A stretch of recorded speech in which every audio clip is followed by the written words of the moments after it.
Hold on. What are we doing now? Right now, I'm asking you questions. And Carl. Right, but you're just talking about what's going to happen. Like, when is that going to happen, or is this where we are? Right now, where we are is the first question. Okay. Where are you from originally? I'm from Earth, Dave. I'm Okay. from Earth. I don't try, in this day and age, I don't try to say a he or she or Earth or a we. I'm from Earth, Dave. All right. East Coast guy, West Coast guy. Dave, I've been all over the country. I don't like to put myself in a box. Well, we're trying to put you in a box. That's what I'm trying to do. I was born in New York City. I went to school at the University of Kansas, and I live in Denver, Colorado. Oh, Kansas Jayhawk. All right. We won't even hold that against you. Did you play sports in high school or college or anything? No, I was in the band and Dungeons and Dragons, Dave. Perfect. That makes perfect sense, sir. Can I tell you something real quick? Yes, I did play basketball. And it wasn't just intramural. I was the third string point guard. Really? A team that made a nice little run in a high school tournament in Illinois. But Dave, yeah, I was a high school athlete. Carl is known famously for scoring. Carl, how many points was it? 16. 16 points. In which game was it? Oh, it was a JV game. It's a JV game. Carl scored 16 points. Coach, were you a shooter? Or did you have handle? What did you do? What was your strength? You really care about me? You just said this guy scored 16 points in a JV game. Can I ask him a question? I mean, you're the one that invited me onto your show. Fire away. This is what I wanted. This is exactly what I wanted. Let's go. I want to know a little bit about this 16-point effort in JV. How old were you? Were there 3-pointers, dunks? How did this happen? So I can tell you there were not 3-pointers. I don't even think it had been invented yet. Yeah, I scored 8 points in the first 6 minutes of the game, and suddenly they were double teaming me. I'm like, what the hell is going on? Don't they know who this is? I can't score. But you did. Exactly. You were in the zone. 16 against Georgetown. My team went 5-31 over the course of 2 years. We were 1-31 against the rest of the league and 4-0 against Georgetown. Did you ever bet on or against your team in JV?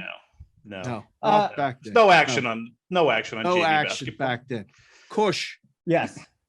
What are things like right now in Denver on the precipice of the Stanley Cup Finals coming there? I mean, can you imagine what it's like? I'm going to be honest with you. 80% of town does not watch the Avalanche during the regular season. I'm not messing with you. Explain that to people listening to this show from all over the world. How is that possible? Because most of Denver right now is going to be has either just started watching the Avalanche this year or are about to start watching the Avalanche this year. So the Cronkies, they own the Nuggets and the Avalanche, and the dad owns the Rams. He's pretty good on, but the son runs things back here, right. Josh, and they got into a pissing match with just about every single cable operator, dish, everybody. So really, unless you have unless you have one cable operator or you have DirecTV, you can't watch it. Well, guess what? Over 75% of Denver does not have access to either one of them. They could go out and get it, but there's not, you're hockey already. Okay. You're already fighting an uphill battle. You can't do this to your fan base. So yeah, I would say at least the half the town did not even watch one game this season. And then as far as people actually having a package to watch the games, probably 75% had no access to it. Okay. So you're on the precipice of the Stanley Cup, but nobody's watching the games. Is anybody excited about Russell Wilson up there in Denver and the prospects of the Broncos? Because I know we can watch those games. I mean, I'm trying to get the pulse of because a lot of people in the gambling space think that the Broncos are actually going to win the division and possibly go to the Super Bowl. I mean, that's ridiculous, right? That's fucking ridiculous. I don't think it's fucking ridiculous. I don't think it's likely. I think that they're probably an 11-6 team. 11-6. I bet the over 10. Season wins over. Okay. Right. It's a bet the 10. I mean, it's a 10-win team at least. I said if they put this thing at 10.5 or below, I'll bet the over. It came out, it was 10.5. So I think it was 10. So I think they'll be much more competitive in the division. I think the dozen game losing streak to the Broncos to the Chiefs ends this year. Okay. I'm not afraid of the Raiders. and Not at then all. everybody's sucking off the Chargers here. Whoa. How many years? Sorry, guys. No, Got a no, little it's carried fine. away there. They're only going to win the division. Got a but little that's okay. carried away. Sure No, did. that's fine. That's what happens.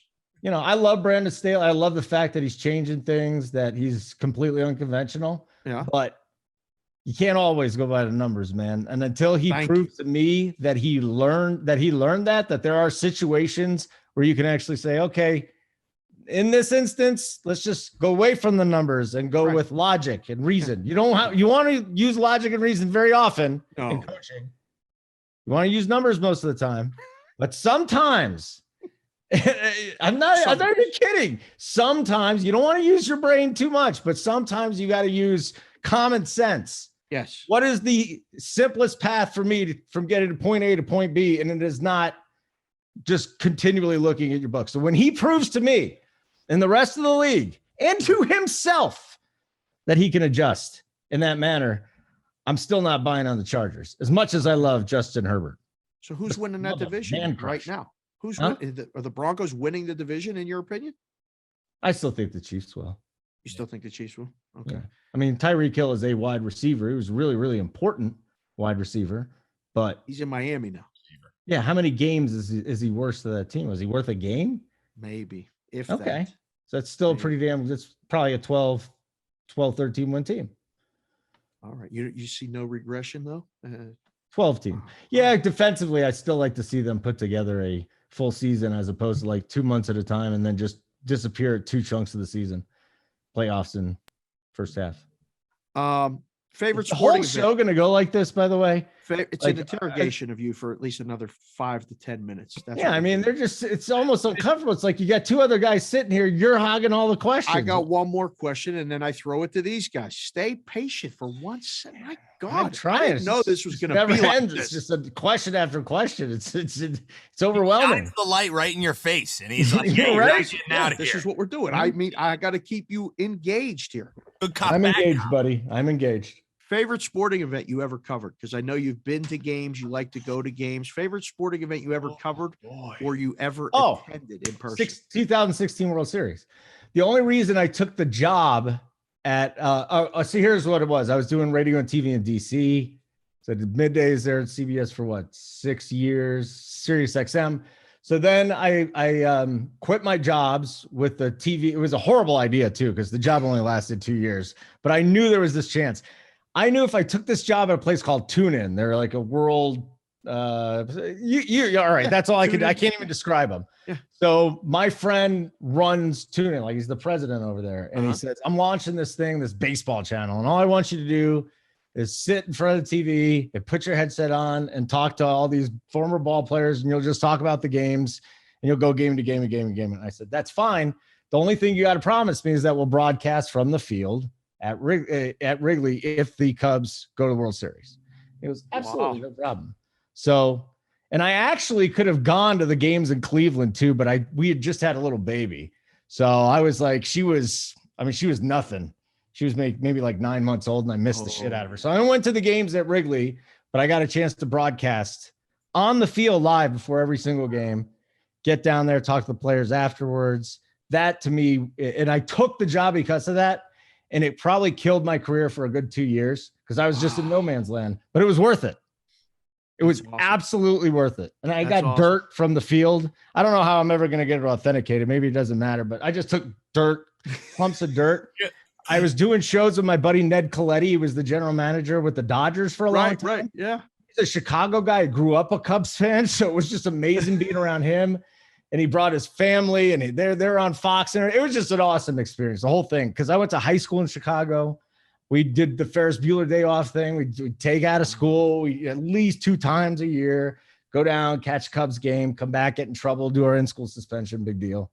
Yep. So for me to actually do that on the field with that type of moment, that was by far and away my favorite. Awesome. CH, what do you got for our boy Kush here? So I got to ask you, Kush, so you're from New York, you go to high school in Chicago, you go to college in Kansas, you're in Denver. Yeah. Who's your team? I don't have teams. Kansas basketball and football and baseball. No, Kansas, man. That's it. I don't remember the last time I really rooted. Probably the Mets in 07, Oh, 08, after the second collapse. I just said, you know what? It's the amount of fantasy I'm doing. I bet anyways. Why do I have to put myself through this? Why would I just be miserable? So, I didn't do that. Football was just too much again between the fantasy and the betting. Can't have a team. How do you root for a team anymore? I can't. I can root for teams when I'm betting on them, or if it helps me in an end game. But outside of the Jayhawks, man, there's nothing I root for anymore. No professional sports teams, and it's been a long time. Whoever is making me money is who my favorite team is, right? Outside of all the teams that let me down as a Philadelphia fan. And it's actually CH's question was a perfect lead into what I was thinking, because when I heard Kansas Jayhawks, I was going to ask, what's your proudest, feeling about being a Jayhawk, and why is it Joel Embiid? It was it's a two-part question. I love Joel Embiid so much. I love this guy even more, Dave. And he was the third most valuable player in the NBA this year, too. It was just terrific. Wonderful individual, third most valuable player in the league.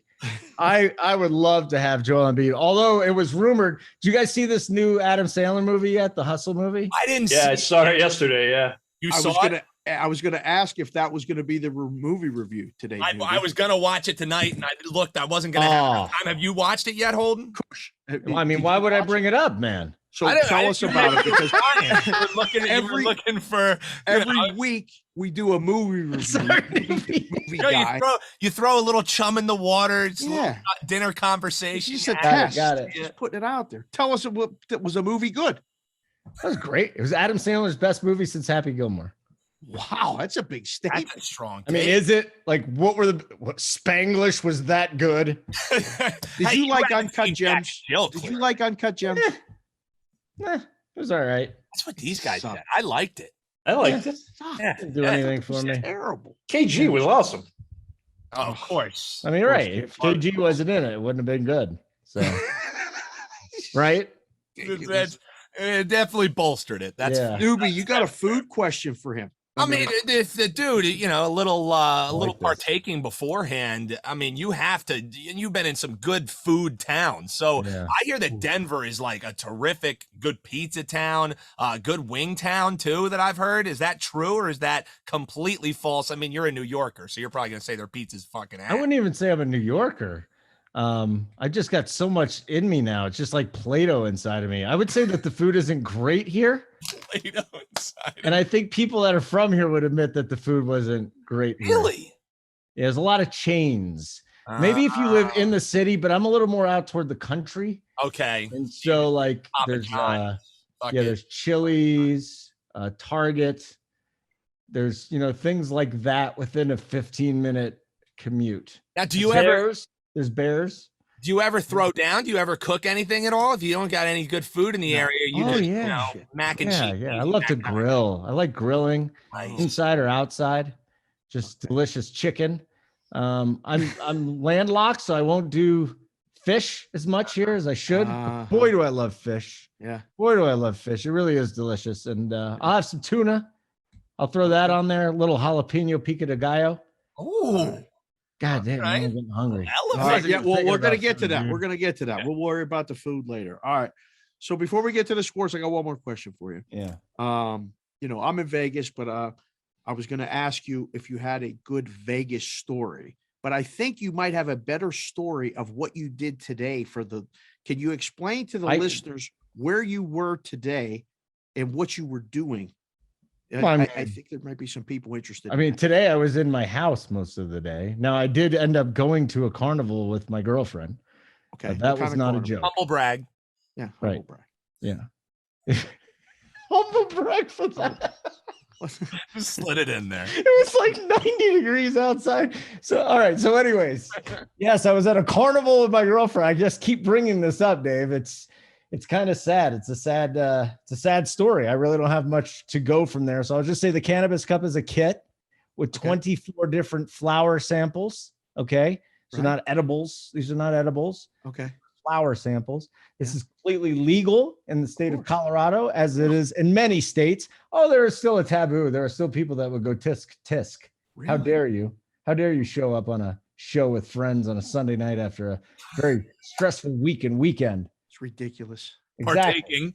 So you just try it, and it's just an indica kit. So it's $180 as opposed to, or $200 as opposed to just sativas, just like 160. You could do you can mix and match with this and that. I'm very serious on my indicas, my friend. I'm not going to go with the chocolate and baked good edibles. That's fine. I don't need to get fat. I'm on a diet.